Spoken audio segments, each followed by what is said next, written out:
This episode is sponsored by JDAQA Software Testing, your scalable solution for manual, automated, security, and performance testing. Check us out at jdaqa.com. And with that, let's get on with the show.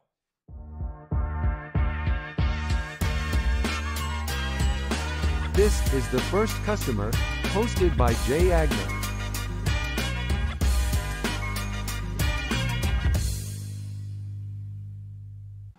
Hi, everyone. Welcome to the First Customer Podcast. My name's Jay Agner. Today, I'm lucky enough to be joined by Christian Hyldahl of Varium Investment Partners. Christian, welcome, my friend. Thank you. Thank you for having me.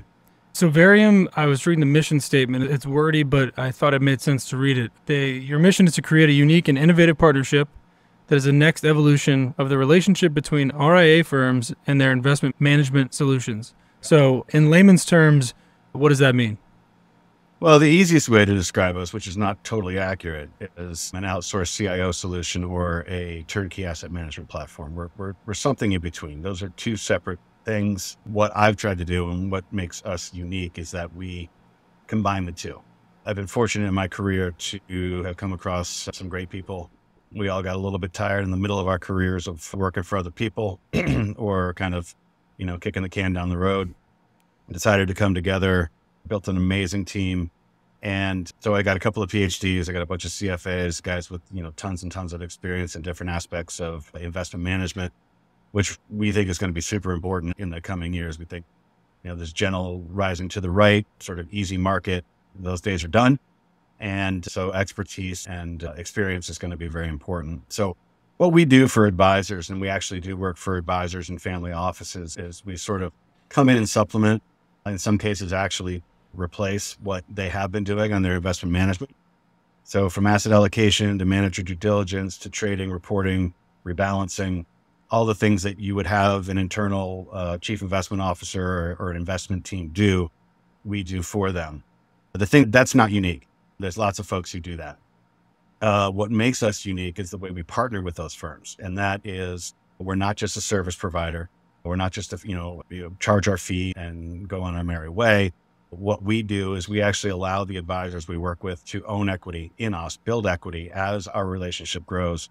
And so what we've done is essentially take a very large expense for most RIAs, which is their investment people, systems, processes, everything. And we've turned it into an asset. So that's really the unique part of what we do. We don't think you're sacrificing anything on the operational service side, because again, we do have an amazing team, probably outside of a bulge bracket firm or a wirehouse. You cannot get the experience that we have. You certainly can't afford to. Most advisors couldn't afford to hire us internally. So the way that we work is we work as a third-party money manager to their clients. We charge the clients a fee, which they're used to paying either in mutual fund fees, ETF fees, SMA fees. We're very competitive on our fees. And so you get the full gamut of institutional level investment management strategy and implementation for really no cost to the advisor and a great benefit to the client. Got it. Love that. Can you tell us the story of your background a little bit, your journey before founding Varium, and kind of what led you to, and you touched on it a little bit, but what kind of really drove you to starting your own business, instead of joining, like you said, you kind of were in the middle of your journey and you were kicking some things around. What was the linchpin for you to say, okay, we're going to actually start my own firm here? Yeah, so early in my career, I figured out after getting my MBA at Duke, I went to work for a very large mutual fund company. Just found the politics to be really, it made the investment secondary to all the politics that was being played. And it really bothered me, frankly. So I went to work for a smaller firm, just a couple of guys, helped build that firm.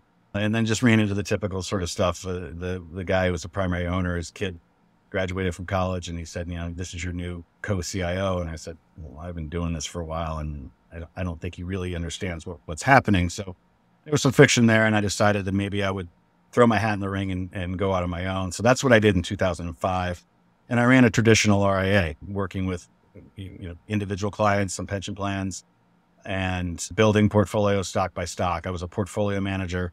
It's what I trained for. It's what I've always wanted to do. Did a pretty good job for about 15 years, outperformed markets in growth, value, small cap, large cap.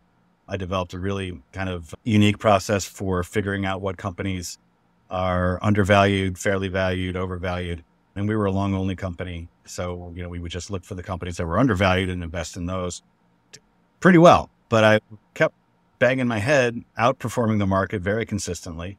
Obviously had a couple of down years where we didn't outperform, but over a period of time, outperforming by 300-400 basis points on an annualized basis, which is really good. And I was still getting people asking me if I would cut my fees. So I saw that active management wasn't like the best place to be going forward. I was in my mid 40s at the time. And I said, I was actually lucky enough to have a private equity firm ask me to come in and consult on their investment strategies as they were trying to roll up independent advisors into something that like Hightower or Focus Financial are doing now. And when I started talking to these independent advisors, which I hadn't really talked to before because I was really competing against them, the one thing they kept saying is, I used to work at Merrill Lynch, and if I had a question about asset allocation or what managers I should be using in a certain sector, I could just call up my research department and they would say, oh, this is what we're recommending. Now that I'm independent, I don't have that resource. I really feel like I'm on an island. And the sort of bell went off and I said, oh, okay. Well, there's an opportunity here to use some of my expertise, some of the people that I have been talking to, friends of mine in the industry who are very successful, and they're frustrated with where they're at too. Why don't we get together and offer this service to independent investment advisors and small family offices and really, provide that research capability that they either didn't have themselves, couldn't afford, or, for whatever reason, just didn't feel like they had access to it. So that was really the genesis when I flipped from Archstone to Varium. And Varium is kind of a bastardization of Latin, but it means different. We are different. So I really wanted to be different about how we went about advising advisors on their investment strategies. And that's where I came up with this equity sort of plan. I knew I had to differentiate myself starting out, working, against the very, very large companies like Envestnet, which have huge market share.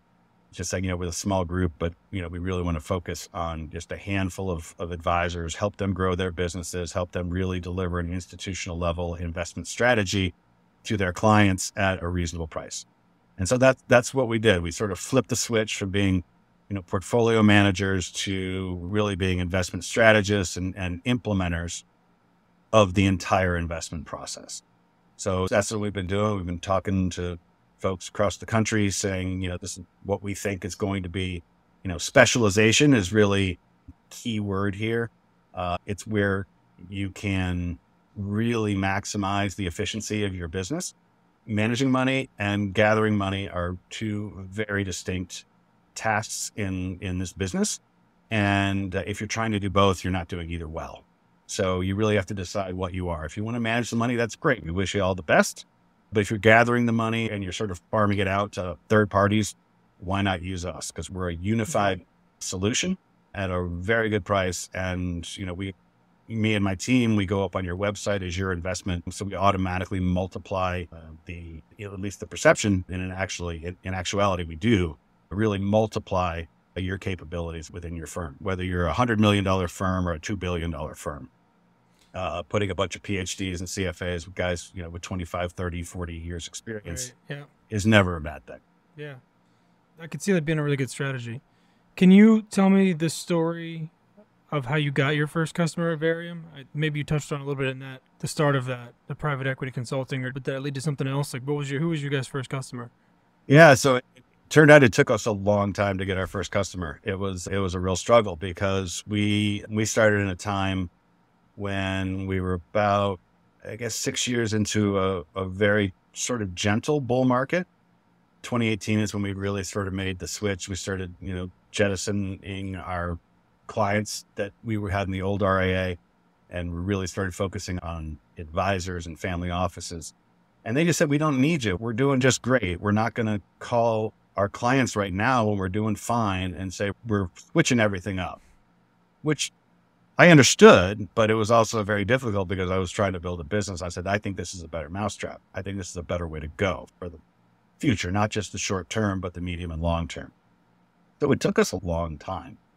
And I knew that as soon as the market sort of really had trouble, we were going to start getting attention. The folks that we were talking to that expressed interest, but weren't ready to pull the trigger, were going to jump. So 2018, December was a really rough month. We're down about 10% very quickly. Most folks didn't see it coming. It really blew up their year because they were up 10% and all of a sudden they finished the year down. So they had to call their clients and say, hey, look, we actually lost money this year. People who invested in mutual funds probably had to pay taxes anyways. So that's really where we started getting our first traction. And the first client was really someone I had known for 10 years. They liked what we had done. They liked the people that I was working with. They actually knew some of the other folks. So it was really an inside job. And so I got lucky, but I got some credibility because they had $100 million to manage, which really sort of put us on the map, got us SEC registered.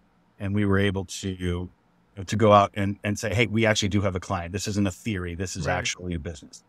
And then, it's still been a slog. Folks still don't really understand what we do and how we do it. They understand the operational side of things. Sometimes the actual ownership piece, the partnership piece, the legit partnership piece, not just in name, but in actual practice. That has actually been something that's been more difficult to explain and get people to buy into than I actually thought. And I don't really understand why, but because if you're given the opportunity to own equity, it's a whole industry, venture capital and private equity, guys have made billions of dollars doing it. Right. You want to own, you always want to own. And so giving them the option to do that and having them be reticent to do that has been a little bit of a shock to me. But, we're not bending the laws of marketing. You got to make 1,000 calls to get 10 meetings to get one client. And so that's what we're doing. Looking back, what valuable lessons did you learn from those early attempts and all the no's that you heard, the maybe laters that you heard that have contributed to the success that you guys have had so far?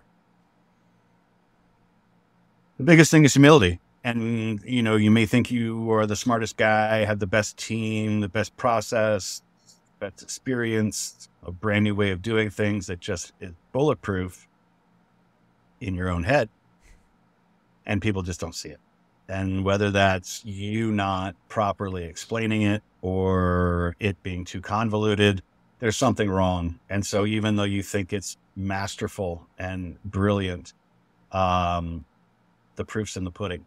And so if it may be, it ultimately may be, but if people don't understand it and they're not willing to jump in, it's like a tree falls in the woods and no one's there to hear it. It doesn't make a sound.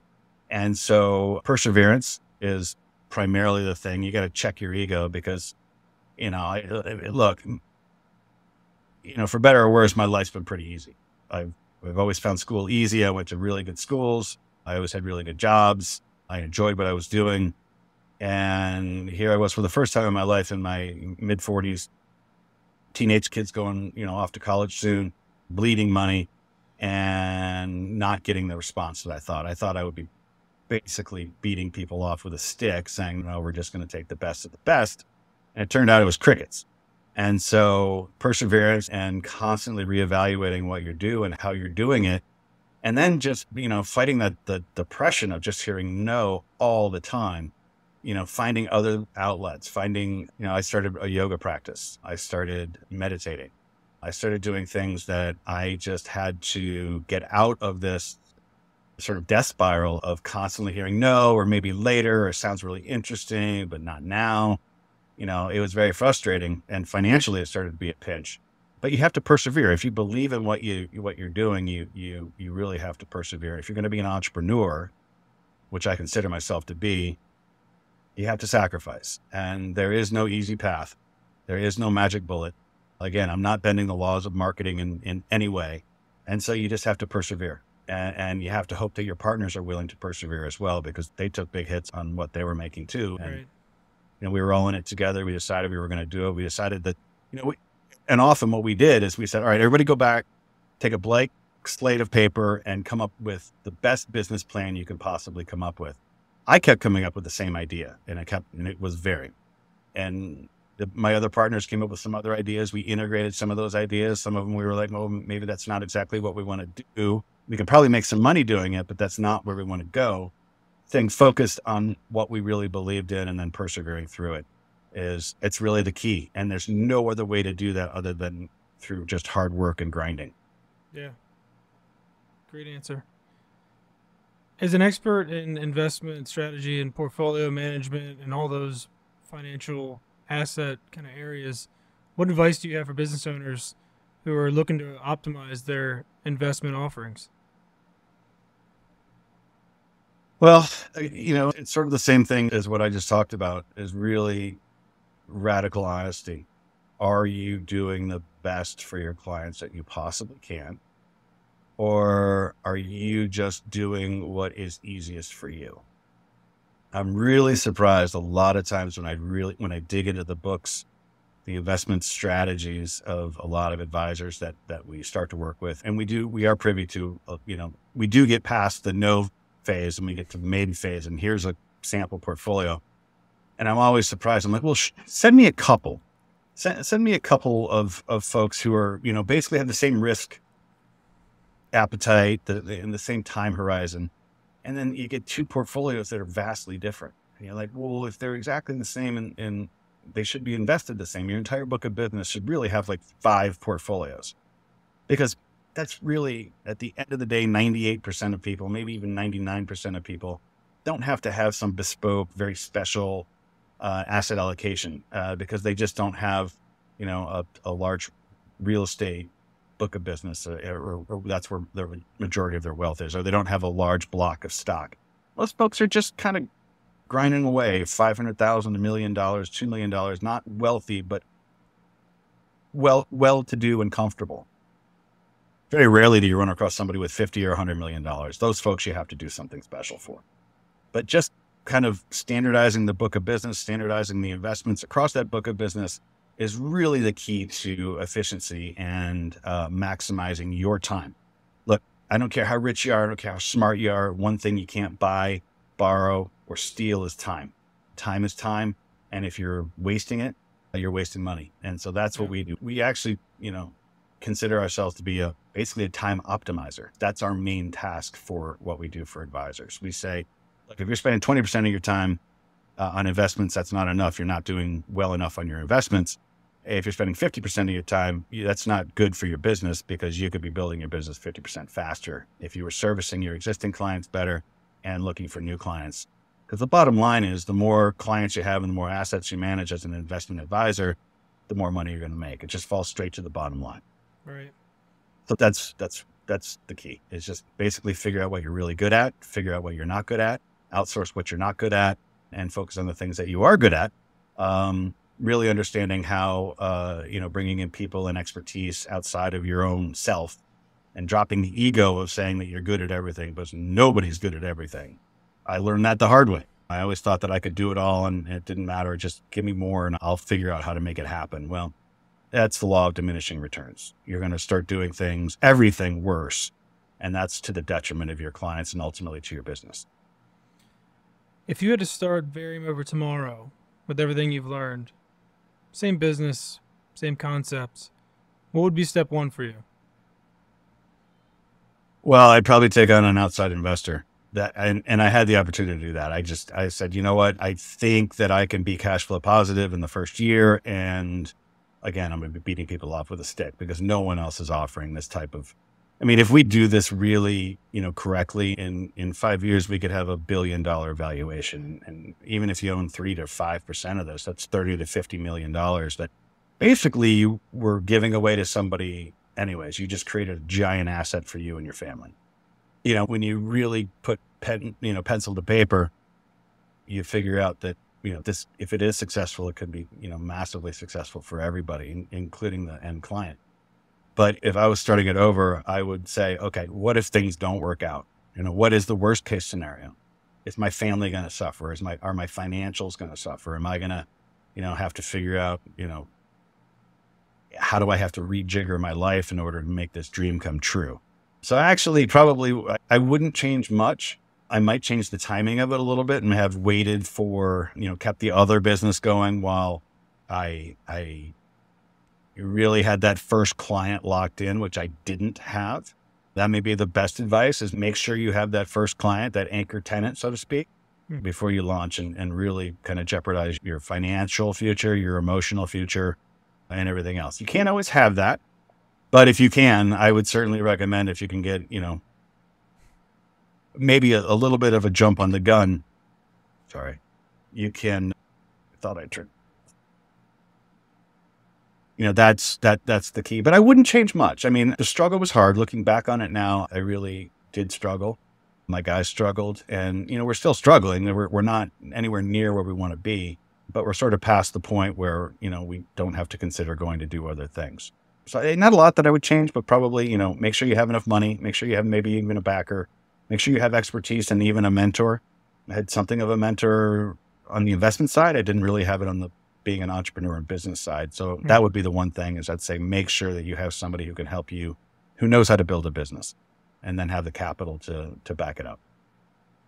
Love that. What are 3 health tips or practices, you kind of mentioned a couple of them already, that you personally follow to stay energized? I mean, part of it's energy, just life is just energy in whatever way you want to think of it. But how do you stay energized and productive? And what are 3 things you're working on, or maybe do them daily, maybe you're trying to do them daily, weekly, whatever they are? What are your kind of 3 main pillars? Yeah.